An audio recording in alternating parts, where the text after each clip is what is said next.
de la prévalence de ce phénomène-là au Congo, comme quoi c'était un petit peu imprécis, comme quoi le nombre de personnes qui sont comptées dans ces hôpitaux, c'est peut-être, oui, c'est le cas, mais elles n'ont pas toutes le même parcours, ou elles n'ont pas forcément subi le viol comme arme de guerre en tant que telle.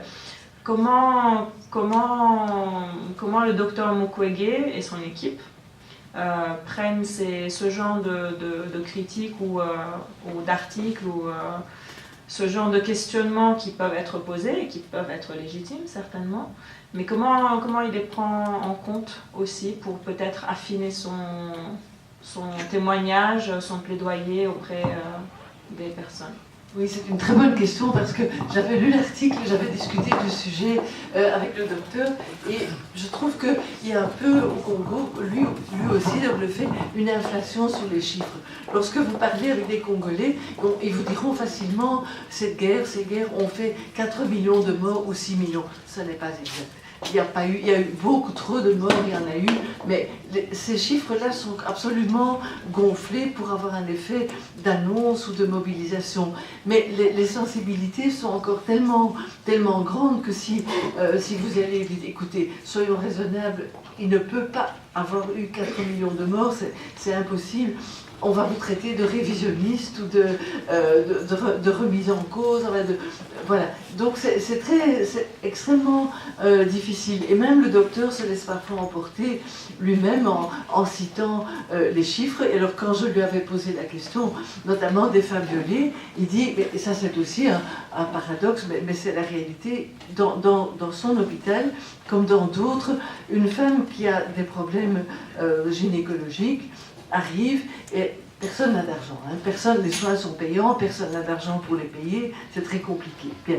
Si une femme a des problèmes de santé, des problèmes psychologiques qui ne sont pas dus au viol, elle doit payer les soins. Et c'est très cher, elle n'a pas les moyens. Et donc, tous les médecins de la région, et pas seulement Mukwege, à Goma c'est la même chose, ils mettent dans la catégorie femmes victimes de violences sexuelles, des femmes qui ont simplement un problème gynécologique. Et donc ça gonfle évidemment les chiffres.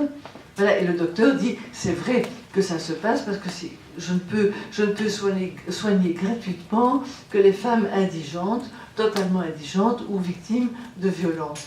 Et donc, celles qui ne peuvent pas payer mais qui ont quand même des problèmes, on les met dans une de ces deux catégories et les chiffres augmentent. Mais le docteur répond, de toute façon, il y en a tellement, peut-être que ces statistiques-là ne sont pas accurées, ne sont pas justes à l'unité près, mais globalement, dans les villages, il y a tellement de femmes auxquelles on n'a même pas accès que, bon, dans l'ensemble, le portrait est exact, mais je crois qu'on ne doit pas se focaliser sur les chiffres, il faut que les filles sont fous.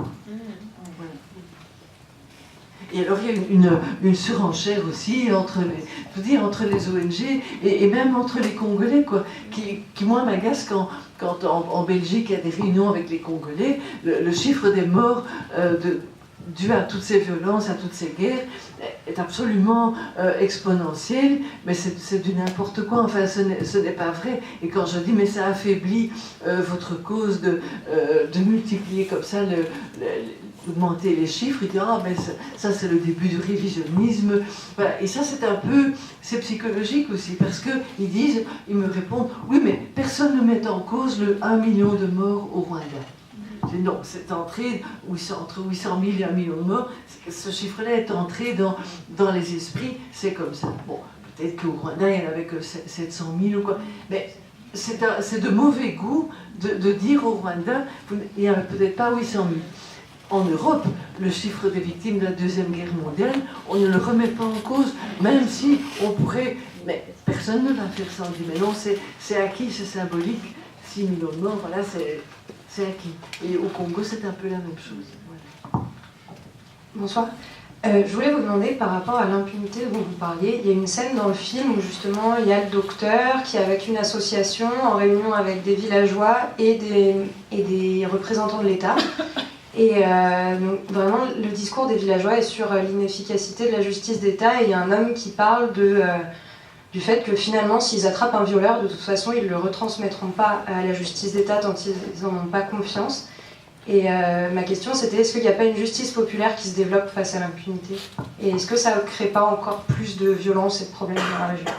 Oui, je crois que les gens ne vont pas le dire, pas trop le dire publiquement. Là, dans le film, il y faisait allusion. Et même les femmes, dans le film, il y a une scène où les femmes parlent et elles disent « De toute façon, nous, on n'a pas confiance dans cette justice-là et on va faire quelque chose nous-mêmes. » Et donc, en langue, je ne sais pas si ça a été traduit, mais